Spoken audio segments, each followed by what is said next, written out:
Bienvenidos hermanos, ¿cómo están? Nuevamente a esta experiencia de este curso que estamos tratando de compartir con cada uno de ustedes. En este momento sería bueno que nos hiciéramos una pequeña imagen que nos ilustre y nos permita como introducir el tema. Quisiera como contarles una pequeña historia que conozco de un amigo que se llama Don José. Un señor mayor ya. Don José de niño tenía una experiencia con su familia muy interesante. Desde muy pequeño le gustaba compartir los aprendizajes con las personas. Y a cada uno de sus compañeritos en la escuela, en la casa, en los juegos, trataba de enseñarlos y de darles alguna de esas cosas que él había aprendido y la compartía con ellos.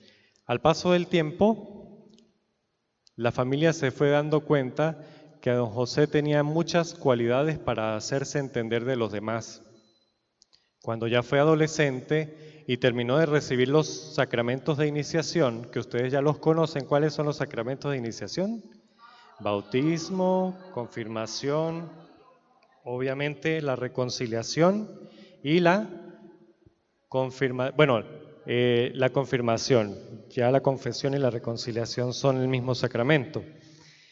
Y entonces tenemos que, cuando ya empezó en su juventud, se presentó ante el párroco y le solicitó la oportunidad de ser catequista. Y el párroco pues aceptó después de haberle hecho una evaluación y se dieron cuenta que don José sabía mucho cómo expresar lo que conocía. O tenía una facilidad y una elocuencia para comunicarse con las personas, con los niños, con los jóvenes, que se convirtió como en un buen catequista. Cada día que llegaba a su casa llegaba con mucha ilusión y su mamá, al verlo tan entusiasmado, le preguntaba cómo le había ido y José le decía, siendo todavía un jovencito, le decía que estaba muy contento porque le gustaba mucho enseñar. Tenía muchísima pasión por la enseñanza y entonces dedicó casi toda su juventud a ese trabajo. Tanto así que por fin vino alguien y le dio un consejo: don José, ¿usted por qué no estudia educación? Y le pareció una idea fantástica y entonces se inscribió en la universidad y empezó a estudiar educación. Y decía dentro de su sueño, porque yo quiero aprender a comunicarle mejor a las personas y a enseñarles mejor. Quiero aprender cómo hacerlo bien y mejor cada día. Y vivía apasionado y entonces hizo mucho esfuerzo por lograr ese título. Y efectivamente una vez que lo logró no se conformó con eso, sino que ya empezó a trabajar en colegios, en escuelas, en universidades, y entonces la gente y la familia le empezó a descubrir que ese talento de verdad era muy hermoso y lo motivaban para que siguiera estudiando. Continuó entonces haciendo una maestría también en educación para mejorar todo ese talento que Dios le había dado, y vivía muy agradecido y compartía la enseñanza junto con el aprendizaje. En la universidad aprendía y en la escuela y en su lugar de trabajo enseñaba. Y muy dichoso iba creciendo don José. Cuando ya fue bastante adulto, entonces, no tan adulto, ya mayor, se le brindó la oportunidad, la familia hizo un esfuerzo y lograron darle a don José estudios ya de doctorado. Entre todos reunieron, le ayudaron a conseguir sus estudios y entonces él se fue a estudiar su doctorado. Terminando su doctorado de educación, cuando todo el mundo pensaba que ya entonces con todo lo que él sabía, sumado a ese talento maravilloso, iba a lograr tener un éxito. Y es cuando José decide emprender la salida de su tierra y se va a otro lugar donde se instala a trabajar también allí. Con el tiempo y los años, la familia, especialmente la mamá, viaja a aquel lugar, a aquella tierra, a visitarlo después de varios años y se consigue con don José un poco mayor ya, tratado por los años, y le pregunta: mi hijo, ¿y a usted cómo le está yendo? ¿En dónde está enseñando? Y don José la mira sorprendido y le dice: mamá, pero si yo ya soy un doctor, yo ya no hago eso. Yo ahora me dedico a la investigación y a entender cómo funciona el aprendizaje y cómo funciona la mente del hombre y cómo se enseña. Yo ya no tengo tiempo para dedicarme a enseñar a nadie. solamente me dedico a la investigación. Entonces la mamá lo mira como, él pensaba que iba a sorprenderla y la mamá lo mira como con aquella tristeza y dice, ya decía yo, José, que habías perdido alguna ilusión. Tanto estudio para enseñar mejor y terminas no enseñando nada. Ciertamente la investigación es parte de la enseñanza, pero no la compartía. ¿Qué les parece a ustedes la historia de don José? ¿No les parece muy común, verdad que sí? La gente a veces como que se prepara para algo mejor y cuando ya tiene la capacidad y todo está alineado con su talento y con su manera de ser, y de repente como que se desvía aquella ilusión que traía de pequeño, aquella ilusión que tal vez Dios cultivó, la familia cultivó y vivía esperanzado en desarrollar alguna vez. ¿En dónde se perdió? ¿Qué le pasaría a don José? ¿Qué nos pasa a nosotros cuando tenemos esa ilusión tan hermosa, tan maravillosa, y de repente el camino de la vida, las circunstancias, las dificultades, las colas, el precio, los cambios monetarios y todas estas circunstancias nos cambian la dirección de la vida? ¿Qué podríamos hacer para resolverlo? ¿Quién tiene una respuesta para ello? Venimos estudiando ¿qué? La Sagrada Escritura. Y hemos descubierto poco a poco que la Sagrada Escritura es palabra de Dios en palabras humanas. Y hemos venido aprendiendo como de forma esquemática. Tal vez no hemos tenido la oportunidad ni el tiempo de irnos a fondo y eso ya meritaría un estudio un poco más profundo, con más atención. Sin embargo, hemos venido tratando como de escudriñar lo que la Iglesia nos presenta como un esquema, un bosquejo, para que nos sepamos ubicar en la Escritura y tener como claridad de cuál es su mensaje, de qué encierra, qué nos dice y qué cosas son tan importantes que no podemos dejarlas pasar y que no nos suceda como a don José, que a veces por hacerlo más exquisito se pierde de lo más importante en la vida, que es poner en práctica lo que hemos aprendido y para aquello que nos hemos preparado. Ustedes vienen a compartir esta enseñanza maravillosa de la iglesia y sería una gran injusticia que usted se quede con ella en su casa. Y usted se deleita en su casa diciendo, es tan sabroso saber de Dios y solamente usted sabe de Dios y su hijo no escucha hablar de Dios y su esposo y su esposa no escuchan hablar de Dios. A todos nos toca esa tarea y a todos nos toca lo que estamos diciendo. No podemos ser unos cristianos de engorde, ¿no? Sí saben cómo es un pollito de engorde, ¿verdad? Uno le da comida. De hecho, no le apaga la luz nunca para que él inclusive en la hora de descanso esté comiendo. Y cuando ya está todo anémico pero bien gordo, no lo comemos. Uno no puede ser así como cristiano, todo lo contrario. La belleza de la palabra de Dios se desarrolla en nosotros en la medida que somos capaces de transmitir esa fe que recibimos de la palabra. Dice San Pablo que la palabra de Dios es la que nos hace crecer la fe y que entra por el oído, la vamos escuchando, la vamos entendiendo, la vamos aprendiendo, pero tiene que dar frutos, porque si no da frutos, entonces yo la estoy apagando, la estoy ocultando. Y esos frutos se manifiestan en la medida en la que yo hablo de Dios, porque hasta yo me voy convenciendo de que yo soy el primero que tiene que ponerla en práctica. ¿Eso es fácil? Es muy difícil. Y se nos va la vida tratando de hacerlo. ¿Ven? Pero no hay que desfallecer. Ustedes son un claro ejemplo de la perseverancia y eso hay que aplaudirlo. A pesar de todas las dificultades, de todos los problemas que estamos atravesando, ustedes hacen el esfuerzo de venir a acompañarnos. Y obviamente Dios premia ese esfuerzo y esa perseverancia. Pero ustedes también tienen que seguirla extendiendo, hacerla compartida, transmitirla, porque aprendimos en el libro pasado que aprendimos que si uno no transmite la fe, ¿qué pasa? ¿Qué pasa si uno no transmite la fe? Nuestras generaciones siguientes no conocerán al Señor y vendrán calamidades. De hecho, creo que estamos viviendo situaciones parecidas. Ahora bien, tienen claro como la idea principal de este mensaje inicial, como esta imagen como que nos apertura y nos da un preámbulo para hoy. Yo quisiera que recordemos ahora un repasito rápido sobre lo que hemos venido estudiando. Ciertamente ustedes ya lo tienen como estructurado en sus guías, en sus apuntes y han ido tomando nota, pero yo quisiera que en esta oportunidad demos un repaso un poquito más a lo que es la espiritualidad y el contenido teológico de estos libros.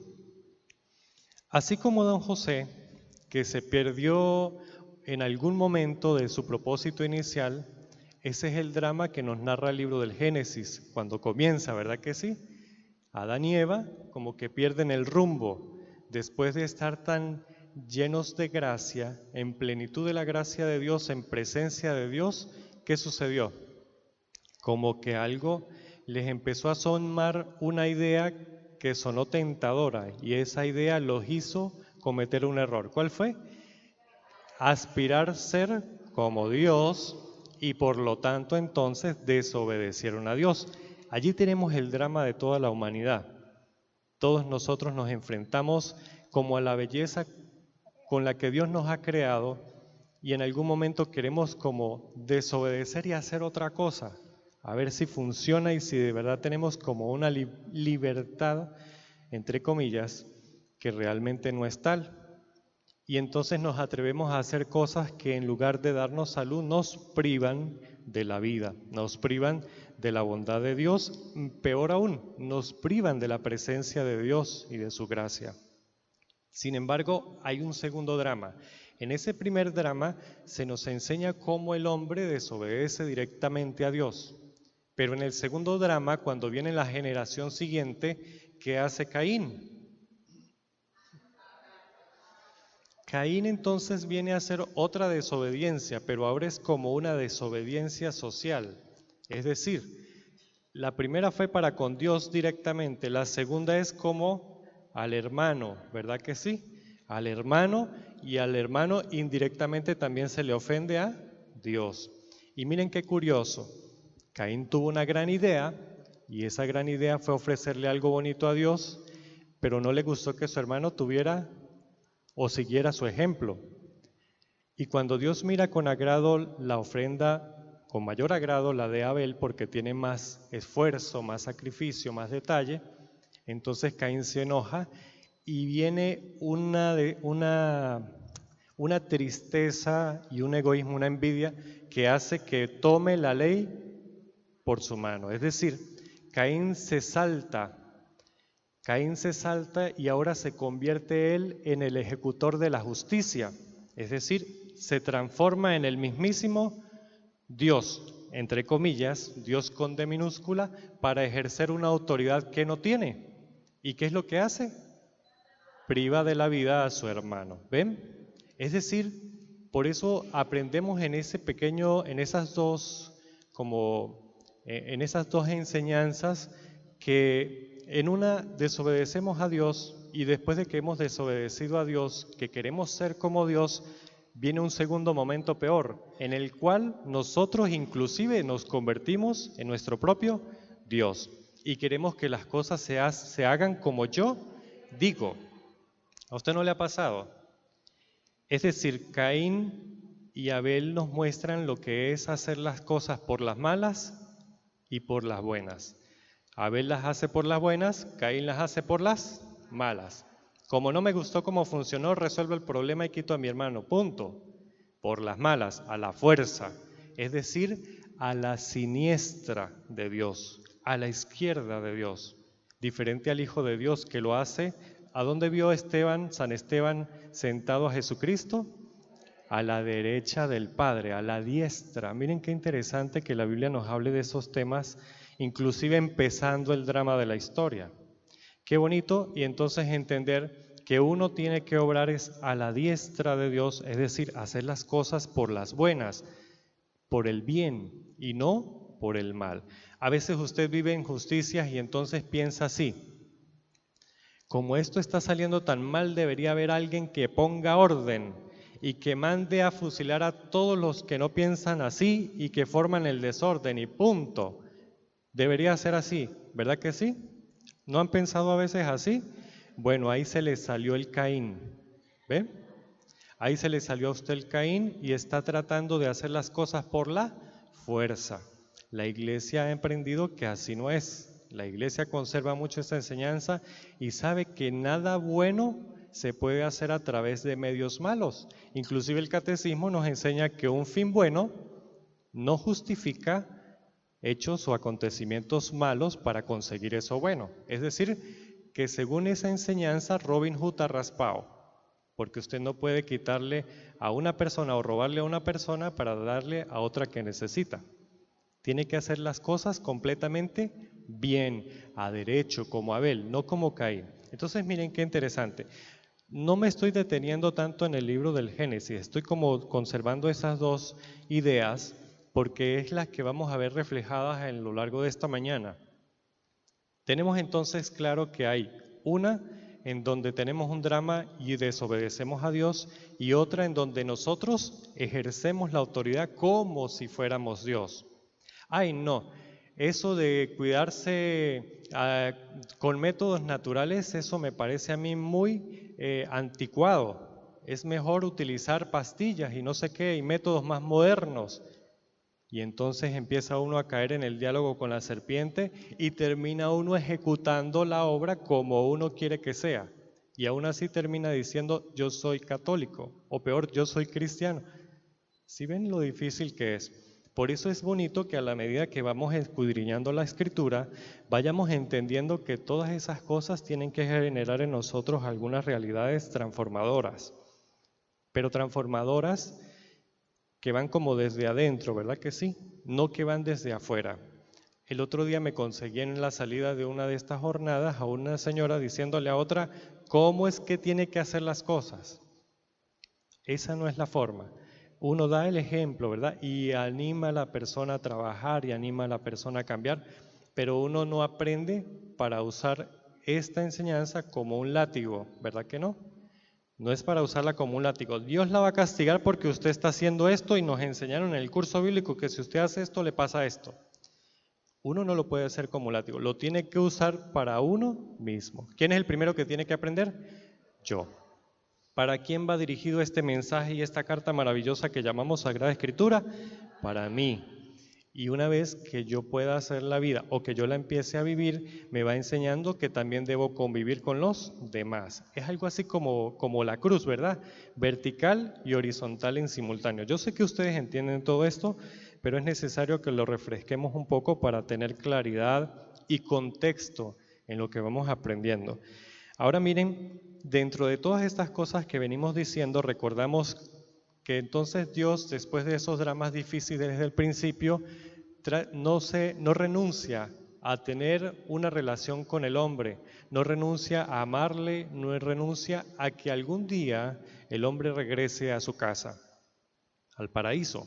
Y entonces Dios empieza como esa tarea de ir buscando la forma y el mecanismo de transformar todo lo malo que hace el hombre y sacarle algo bueno, algo positivo, diríamos en lenguaje moderno, ¿verdad? Como que a toda cosa que el hombre hace mal, Dios trata de sacarle el bien. Y miren que no castiga a Caín, sino lo deja con vida. Y entonces continúa la historia. Y una vez llega, va probando con diferentes hombres cómo expresarse, cómo hacerle entender que hay una manera mejor de vivir, que no nos exime del sufrimiento, que no nos exime de los problemas ni de las dificultades.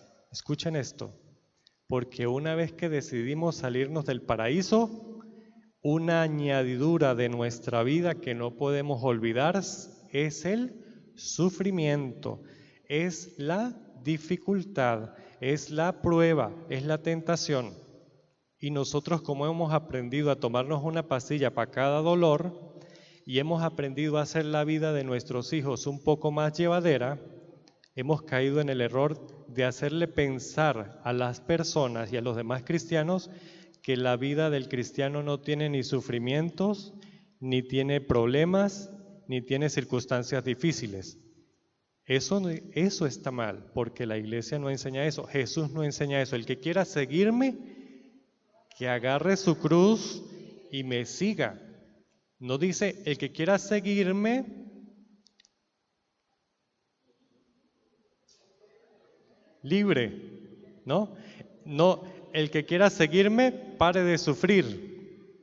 Ojo, si es verdad que nuestra fe nos exime, por ejemplo, de vivir las consecuencias del mal moral, porque cuando usted se porta bien y su comunidad se porta como Dios manda, se empieza a acabar la corrupción en su entorno y usted tiene mejor calidad de vida, pero usted va a seguir teniendo que trabajar, va a tener que producir, va a tener que arar en la vida de sus hijos, va a tener que tratar de llevarse con su prójimo que es diferente a usted.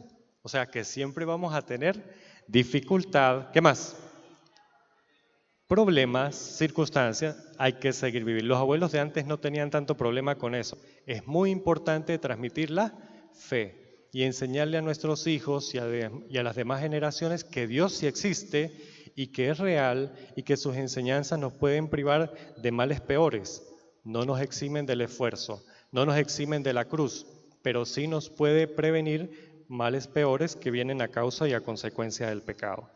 Entonces, pasa Dios a través de la historia de nuestra vida y toca a algunos hombres. Recuerdan a los patriarcas, Abraham, Isaac, Jacob, los hijos de Jacob, ¿verdad que sí? ¿Cuáles eran? 12 varones. Eran muchos, pero 12 eran varones y las demás eran damas. Y el último, a ver si se acuerdan del último, ¿cómo se llamaba? Benjamín. Y el penúltimo, José. Muy bien, bueno, tienen buena memoria. Y resulta que terminaron ¿en dónde? En Egipto. Y después de que les iba muy bien en Egipto, se descuidaron y se volvieron esclavos. Y una vez esclavos, pasaron 400 y tantos años sufriendo. Dios vino, los rescató, los liberó y los llevó a enseñarles, a darles una pedagogía y a decirles, bueno, ahora que no tienen todavía iniciativa propia, yo les voy a enseñar cómo es que va a ser mi pueblo, cómo es que tienen que vivir y yo voy a estar con ustedes y no les va a faltar nada. Y el pueblo no quiso y tuvieron que pasar las lecciones del desierto hasta que llegaron al libro de Josué, ¿recuerdan? Y en Josué aprendimos que Dios le dio la herencia, que cumplió su palabra, que no faltó en nada su palabra, y mientras Josué fue obediente, tierra que Josué pisó, tierra que Dios le concedió. Y una vez que fallece José, entonces viene una dinastía, vamos a llamarlo así, pero esa no es la palabra correcta, de hombres que vinieron en su momento oportuno para ayudar al pueblo cuando el pueblo perdía la brújula. No necesitaban rey porque el único rey soberano en aquel lugar era Dios, por lo tanto no necesitaban de ningún tipo de personas con defectos que les corrigieran, que los llevaran de la mano, nada. Solamente en momentos cruciales, cuando el pueblo se olvidaba de Dios, Dios les asistía, Dios les ayudaba y Dios les hacía salir de sus dificultades. Dificultades que ellos mismos se buscaban. Aprendíamos la jornada anterior. ¿Cómo se las buscaban? Se las buscaban desobedeciendo, buscando y curioseando cosas que no les correspondían. Imagínense, es que de vivir en el desierto debajo de una carpa y llegar a una montaña donde ven árboles, cosas nuevas, tal vez vieron fauna nueva y vieron culturas diferentes donde la gente tenía techo y tenía paredes. Entonces dijeron, no, yo también quiero aprender a hacer esto. Pero entre todas esas cosas buenas también se les pegaban las peores. Y las peores eran los ídolos, las prácticas abominables, y Dios en cierta forma trató de cuidarlos de todas ellas. Vimos pasajes difíciles, ¿se acuerdan? Dios mandaba hacer como guerras y pedía eliminar a enemigos. Y esos enemigos, ¿por qué los querría eliminar Dios?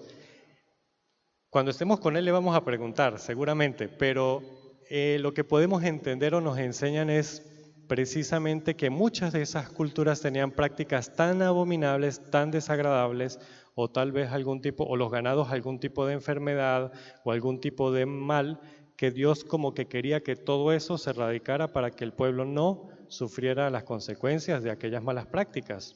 Pero esa no es la tarea de que nos corresponde entender, eso se lo dejamos a los grandes estudiosos y nosotros nos quedamos con la enseñanza que nos sirve, que es que a Dios hay que obedecerle y no debemos conservar en nuestro corazón el mal. Que todo aquello que no nos sirve hay que sacarlo, desechar todos aquellos dioses y aquellas cosas que se nos van pegando, aquellos inventos que nosotros mismos vamos construyendo en la búsqueda y en la sed de amor que tenemos todos nosotros en el fondo del alma, en el corazón. Y luego entonces viene el momento donde conocimos a varios personajes, nombremos algunos. Sansón, Gedeón, muy bien. Débora, ni siquiera se acordaron de la mujer. A ver, Débora, sí. Está muy bien. Hay que seguirles dando vueltas para que no se nos olviden qué enseñanza nos deja cada uno de los jueces. Y luego, entonces encontramos un momento en donde llega el último de los jueces, que fue Sansón, y se prepara una nueva etapa. Y es el libro que vamos a comenzar a estudiar ahora. Miren qué curioso. En el libro de los jueces se muestra repetitivamente cómo el pueblo desobedece a Dios. O sea, repite el drama del jardín del Edén, ¿verdad que sí? De Adán y de Eva. Pero en el libro de Samuel vamos a encontrar como la segunda parte. Ahora el pueblo, después de haber repetido tantas veces ese drama, ahora viene a repetir el drama de Caín. Es decir, ahora se quieren volver su propio Dios y decir cómo es que quieren las cosas. ¿Ven? En el primero simplemente se apartaban, en el libro de los jueces, pero en este libro ahora ellos le van a decir a Dios cómo es que ellos quieren vivir. Ahora se ha visto ese Dios tiene que aprender mucho de este pueblo, ¿verdad que sí? Estoy hablando irónicamente, ustedes como que no me están siguiendo. Obviamente Dios es Dios y el pueblo es el pueblo. Es el pueblo quien tiene que aprender de Dios, pero en esa sombra de Caín que nos acompaña a cada uno de nosotros, en algún momento de nuestra vida nos rebelamos y queremos que las cosas sean como yo digo. Señor, yo quiero que me cure porque usted me prometió que usted es curación y yo quiero que me cure y ya. Y yo creo que sí que usted me cura y ya.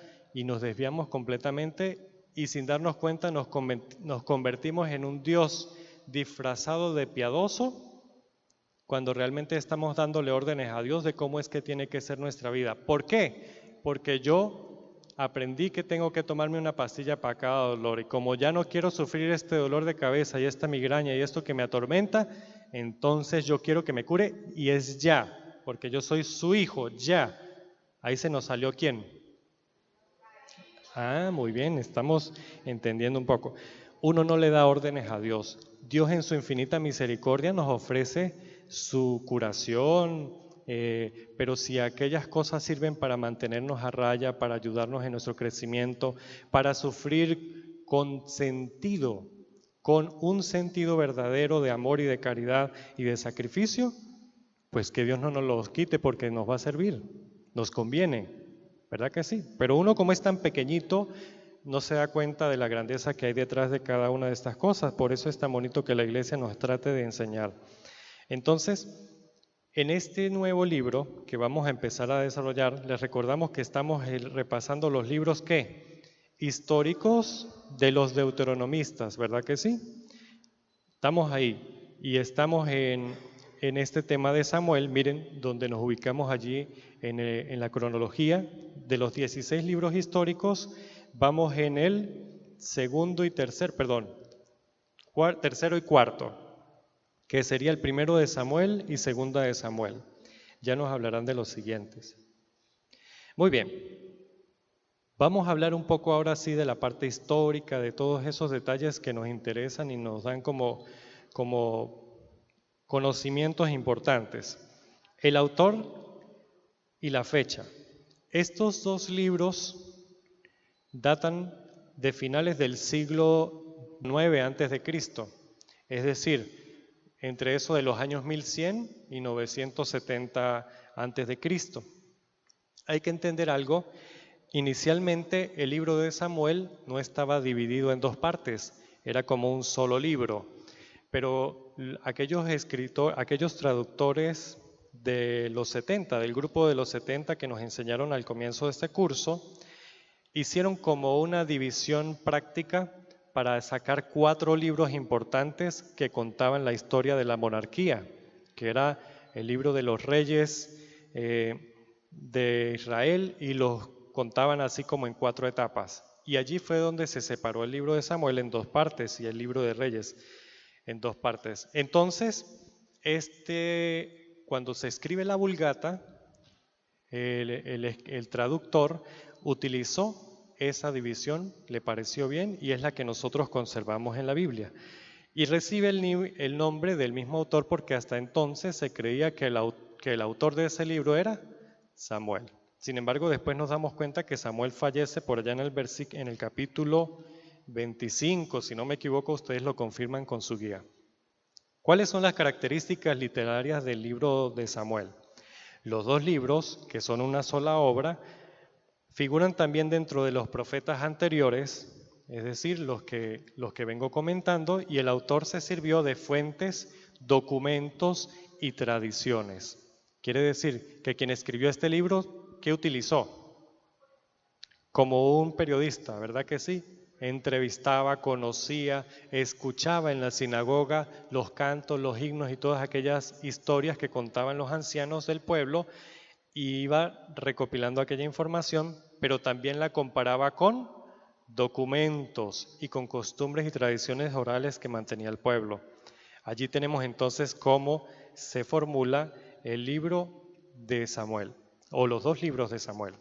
Ahora vamos a ver cuáles son como esas dos grandes partes del libro, o mejor dicho, el primer libro trata sobre la transición entre los jueces y la monarquía, es decir, el enlace que existe entre el último juez, que fue Sansón, y el nuevo juez, que va a ser pues Samuel, aunque se empieza con la historia de Elí, pero empieza como esa transición. Y luego cómo va sucediendo la iniciativa del pueblo que empieza a solicitarle a Dios que nos coloque un rey, que les coloque un rey.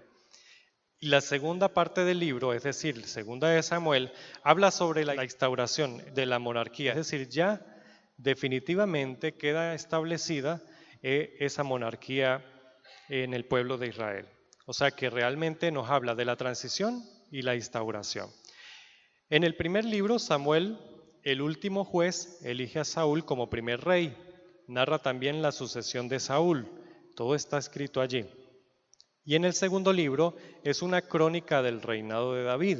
David sucedió entonces a Saúl y consigue una unidad política religiosa en Israel. Inclusive llegó a llamarse todo, o por lo menos se llegó a centrar en la figura de Jerusalén. Eso lo vamos a ir entendiendo poco a poco.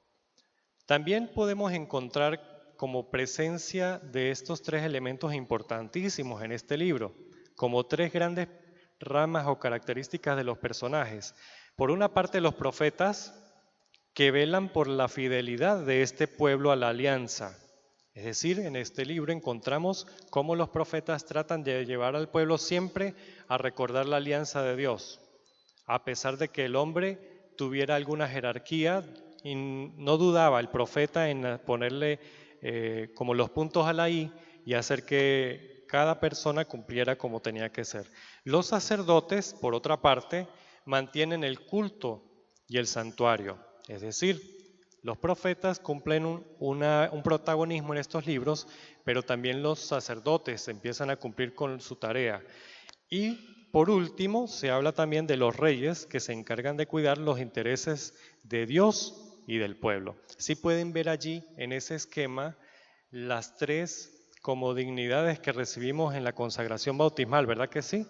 De ser profetas, sacerdotes y reyes. Miren de dónde viene ese anhelo de Dios de irnos prefigurando o irnos dando imágenes en el pasado sobre lo que íbamos a vivir nosotros. Cada vez que una persona recibe el sacramento del bautismo, en el momento de la consagración del Santo Crisma, recibe y es consagrado como profeta, sacerdote y rey.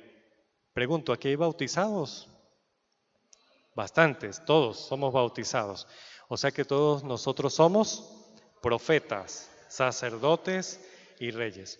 Pues miren qué curioso, el libro de Samuel nos presenta esas tres realidades y nos las va describiendo como en su tarea, en qué consiste o qué tenía que hacer el profeta, cuál era su rol, qué consiste, o recordarlo, porque ya lo había enseñado cuando Moisés, qué tiene que hacer el sacerdote, cuál es su rol, y por supuesto el nuevo personaje que aparece, que es la monarquía. El rey tiene que aprender como pueblo de Dios y saber qué le corresponde. ¿Qué le corresponde hacer? Aquí tenemos como la estructura ahora sí del libro. En esta estructura del libro tenemos Fíjense que parte desde el año 1080 a.C. más o menos al año 970 a.C., casi un siglo. Nos habla de la historia de Samuel, eso lo encontramos en los primeros 7 capítulos del primer libro de Samuel. Luego nos habla de Samuel y de Saúl, como a grandes rasgos. Apréndanse estas partes. Primero nos habla de la historia de Samuel, luego combina Samuel y Saúl, el surgimiento de Saúl. Saúl como rey, eso está entre los capítulos 8 y 15 del primer libro de Samuel. Y luego tenemos a Saúl y David. Obviamente todavía estaba por allí Samuel, pero en los personajes que predominan entre los capítulos 16 y el final del primer libro, comienzo del segundo, son Saúl y David, es decir, el nuevo rey. Luego, en el segundo libro de Samuel, aparece el rey David, que sería como la cuarta parte importante del libro, el reinado de David. La quinta parte del segundo, que toma ya el segundo libro, sería la sucesión de David. Y por último, los apéndices. Bien, tenemos entonces como en 6 partes todo el contenido que encierra el libro de Samuel. Creo que es muy fácil entenderlo así. ¿Cuáles serían los personajes principales de la historia de que nos encierra este libro?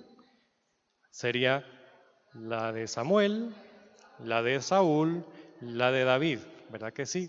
En esos 3 personajes como que versan la mayoría de las acciones y que son muy importantes y van a ser como una prefigura de lo que Dios nos quiere decir.